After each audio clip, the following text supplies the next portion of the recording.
زبیدہ سے کہنا کہ جو ہی ملک آزاد ہوا اور حالات نے اجازت دی تو میں اس سے ملنے روس ضرور آؤں گی عبد الرحمن، اور اگر وہ خود ہی یہاں آ جائے تو؟ طاہرہ: اس سے بڑی خوشی کی بات میرے لیے اور کیا ہوگی؟ علی نے اس صوبے میں آنے کے بعد محفوظ سڑکیں اور راستے بنانے پر خصوصی توجہ دی۔ یہاں سے ہیڈ کوارٹر تک گاڑی کا راستہ بھی مکمل کر دیا گیا تھا۔ علی نے 6 مجاہدین کو گاڑی دے کر کہا کہ طاہرہ اور اس کی امی کو ہیڈ کوارٹر تک چھوڑ آؤ اور کوشش کرنا کہ گاڑی ہوائی حملوں سے محفوظ رہے۔ 2 دن بعد طاہرہ اور اس کی امی کو گاڑی نے ہیڈ کوارٹر تک بحفاظت پہنچا دیا۔ چیف کمانڈر کو جب علم ہوا کہ علی نے شادی کر لی ہے تو وہ بہت خوش ہوئے۔ انہوں نے فوراً وائرلیس پر علی سے رابطہ قائم کیا اور مبارکباد دیتے ہوئے کہا کہ میں تو تمہیں اپنا بیٹا سمجھتا تھا اور تم نے مجھے بتائے بغیر شادی بھی کر لی۔ علی: بس یہ سب کچھ اچانک ہو گیا، اس وجہ سے اطلاع نہ کر سکا۔ چیف کمانڈر: کوئی بات نہیں، شادی کی مبارکباد قبول کرو اور طاہرہ کے بارے میں بے فکر ہو جاؤ۔ وہ میری بیٹی اور بہو بن کر میرے گھر میں رہے گی۔ میں کل ہی انہیں پاکستان بھیج دوں گا۔ طاہرہ بخیریت پاکستان پہنچ گئی۔ پاکستان پہنچ کر دوسرے ہی دن وہ خلیل سے ملنے گئی۔ خلیل طاہرہ سے مل کر بہت خوش ہوا۔ اس نے شکایت کرتے ہوئے کہا: بھائی جان، مجھے علی بھائی سے شکایت رہے گی کہ انہوں نے مجھے اپنی شادی پر نہیں بلایا۔ طاہرہ کو گئے ہوئے 2 ہفتے ہو گئے تھے۔ جب ہیڈ کوارٹر سے مجاہدین ڈاک لے کر آئے تو اس میں علی کے نام بھی خط تھا۔ یہ خط طاہرہ کی طرف سے تھا۔ طاہرہ نے علی کو لکھا تھا کہ ہم خیریت سے پہنچ گئے ہیں۔ خلیل کے بارے میں لکھا تھا کہ وہ مدرسے میں رہتا ہے مگر کھانا گھر آ کر ہی کھا جاتا ہے۔ عبد الرحمن کے نام علیحدہ خط تھا۔ صوبائی دارالحکومت اور کابل سے علی کو ایک ہی دن یہ پیغام موصول ہوا کہ 3 دن بعد رات کو اسپیشل فورسز آپ کے مرکز پر حملہ کرنے والے ہیں۔ علی نے عبد الرحمن کے تربیت یافتہ مجاہدین کو اس رات مرکز میں اہم جگہوں پر متعین کر دیا۔ موٹر سائیکل اور گھوڑے بھی تیار رکھنے کا حکم دیا۔ پہرے داروں کو مکمل طور پر چوکس رہنے کو کہا۔ تمام پوسٹوں کو کہہ دیا گیا کہ رات کو اگر آپ کی پوسٹ کے قریب حملہ ہو تو فوراً مطلع کریں۔ علی، عبد الرحمن، محمد اسلام، درویش خان اور انجینئر عبداللہ نے رات کو جاگنے کا فیصلہ کیا تاکہ حملے کا جواب دینے میں 1 منٹ کی بھی تاخیر نہ ہو۔ رات کو 1 بجے مرکز سے کچھ دور 3 جگہوں پر ہیلی کاپٹروں سے حملہ ہوا۔ علی نے مجاہدین کو متعلقہ جگہوں پر پہنچنے کا حکم دیا اور ساتھ ہی ہدایت کی کہ اسپیشل فورسز کو پوری طرح گھیرے میں لیے بغیر کوئی کارروائی نہ کی جائے۔ گھوڑوں کے ساتھ ساتھ موٹر سائیکل بھی تیار رکھی جائیں تاکہ بھاگنے والے اسپیشل فورسز کا پیچھا کیا جا سکے اور کوئی اسپیشل فورسز کا آدمی زندہ نہ بچ سکے۔ علی نے تمام پوسٹوں کے کمانڈروں کو چوکنا کر دیا کہ حملہ ہو چکا ہے، اس لیے ہر پوسٹ پر مجاہدین چوکنے رہیں اور ہر قسم کی صورتحال سے نپٹنے کے لیے اپنے آپ کو تیار رکھیں۔ عبد الرحمن کے تربیت یافتہ مجاہدین نہ صرف لڑنے بلکہ گھڑ سواری اور موٹر سائیکل چلانے میں بھی انتہائی ماہر تھے۔ موٹر سائیکل چلانے کے اتنے ماہر تھے کہ اگر 3 کلاشن کوفوں سے بیک وقت بھی ان پر فائرنگ کی جاتی تو وہ بچ کر نکلنے کی مہارت رکھتے تھے، اور چلتے ہوئے موٹر سائیکل سے بھی ان کا نشانہ خطا نہیں جاتا تھا۔ اس کے باوجود علی اللہ تعالیٰ سے دعا کرنا نہ بھولا۔ دعا کرتے ہوئے اس نے کہا: یا اللہ، اگر تو مجاہدین کی مدد نہ کرے گا تو ہماری تیاریاں اور مہارت کچھ بھی نہ کر سکتی۔ اے اللہ، اسپیشل فورسز کے مقابلے میں تو ہی مجاہدین کو فتح و نصرت عطا فرما اور مدد کے لیے اپنے فرشتے بھیج۔ مجاہدین پتھروں اور درختوں کی اوٹ میں اور پہاڑوں پر کھودے گئے چھوٹے چھوٹے گڈھوں میں چھپ گئے۔ اسپیشل فورسز فائرنگ کرتے ہوئے تینوں جگہوں سے آگے بڑھنے لگے۔ جیوں ہی مجاہدین کے قریب پہنچتے، مجاہدین جھپٹ کر ان پر سوار ہو جاتے، انہیں اپنے مضبوط بازوؤں میں جکڑ لیتے، خنجر یا پھر دستانوں میں بند گیس سے انہیں ہلاک کر دیتے۔ 2 بجے لڑائی شروع ہوئی اور 5 بجے تک اسپیشل فورسز مقابلہ کرتے رہے۔ اس کے بعد اسپیشل فورسز پسپا ہونا شروع ہو گئے۔ اسپیشل فورسز کے بارے میں کوئی سوچ بھی نہیں سکتا تھا کہ وہ کبھی پسپا بھی ہو سکتے ہیں۔ پسپا ہونے کی تربیت انہیں دی ہی نہیں گئی تھی۔ اس لیے وہ بڑے غیر منظم طور پر پسپا ہو رہے تھے۔ جیوں ہی وہ پسپا ہونا شروع ہوئے، موٹر سائیکل سوار اور گھڑ سواروں کو پیچھے سے انہیں گھیرے میں لینے کا اشارہ دے دیا گیا۔ صبح تک ایک بھی اسپیشل فورسز زندہ نہ بچا تھا۔ مرکز کے گرد علی کے حفاظتی سرکل اس قدر مکمل تھے، ایک بھی اسپیشل فورسز کا فوجی بچ کر نہ نکل سکا۔ صبح اسپیشل فورسز کی لاشوں کو اکٹھا کیا جانے لگا۔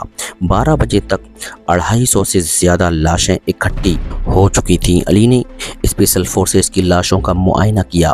اسپیشل فورسز واقعی انتہائی مضبوط جثے کے فوجی تھے۔ ان کے ہاتھ لوہے کی طرح سخت تھے اور جنگلی درندوں کی طرح بڑے بڑے دانت تھے۔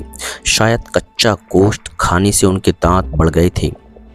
گولی ان پر کم ہی اثر کر سکتی تھی۔ اکثر کی گردنیں خنجروں سے کاٹی گئی تھیں یا پھر گیس سے ہلاک ہوئے تھے۔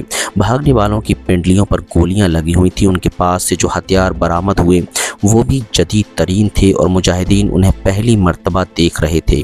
اس لڑائی میں 50 مجاہدین زخمی ہوئے۔ 20 مجاہدین نے جام شہادت نوش فرما کر اس مرکز پر قبضہ کرنے کے لیے دشمن کے سب سے بڑے منصوبے کو خاک میں ملا دیا۔ زخمی مجاہدین کے زخموں کے بارے میں ڈاکٹروں کی سمجھ میں کچھ نہیں آ رہا تھا۔ زخم نہ تو کھنجروں کے تھے اور نہ گولیوں کے۔ بعض مجاہدین کو دانتوں سے بھی کاٹا گیا تھا۔ پہلے سے گرفتار ایک روسی ڈاکٹر کو بلایا گیا تو اس نے بتایا کہ یہ زخم گولیوں ہی کے ہیں، مگر یہ گولیاں عام گولیوں سے مختلف ہوتی ہیں۔ پھر اس نے زخموں کے علاج کے بارے میں مشورے دیے۔ اسپیشل فورسز کی اس بڑے پیمانے پر ہلاکت اور تباہی روسی فوج کے لیے عبرتناک شکست تھی۔ 20 مجاہدین کے بچھڑ جانے کا سب کو دکھ تھا، مگر اتنی بڑی فتح پر خوشی بھی کم نہ تھی۔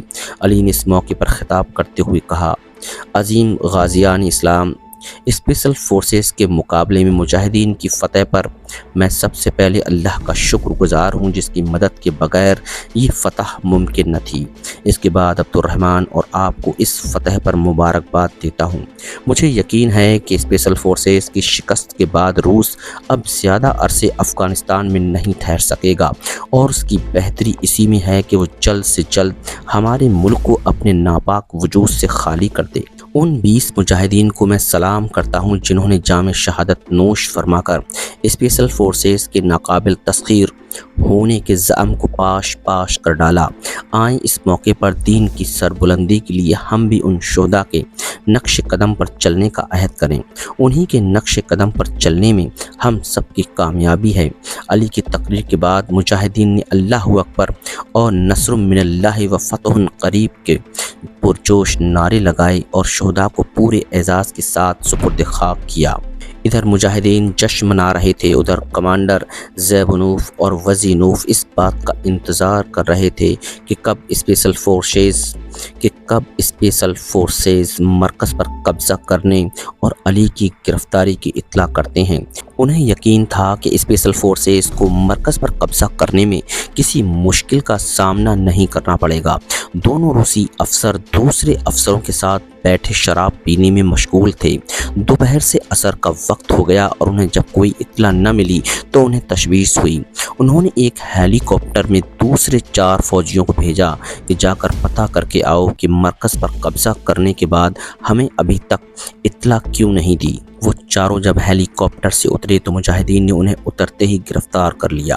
ہیلی کاپٹر کے پائلٹ نے ہیلی کاپٹر کو اڑا کر لے جانا چاہا، مگر ہیلی کاپٹر بھی راکٹ لانچروں کا نشانہ بن گیا۔ گرفتار فوجیوں میں سے علی نے ایک کو واپس بھیجتے ہوئے کمانڈر روزروف کے نام خط دیا۔ خط میں لکھا، کمانڈر وزیروف، تمہیں فتح کی خبر سننے کا انتظار ہے اور اسی لیے تم نے اپنے 4 مزید آدمیوں کو بھیجا، تو سنو، تمہیں اپنے جن شیطانی خوخار بھیڑیوں یعنی اسپیشل فورسز پر بڑا ناز تھا۔ مجاہدین نے اللہ کی مدد سے کسی ایک کو بھی زندہ نہیں چھوڑا جو تمہیں شکست کی خبر ہی سنا سکتا۔ تمہیں یقیناً دکھ ہوگا کہ روسی نمرود کے پالے ہوئے بھیڑیے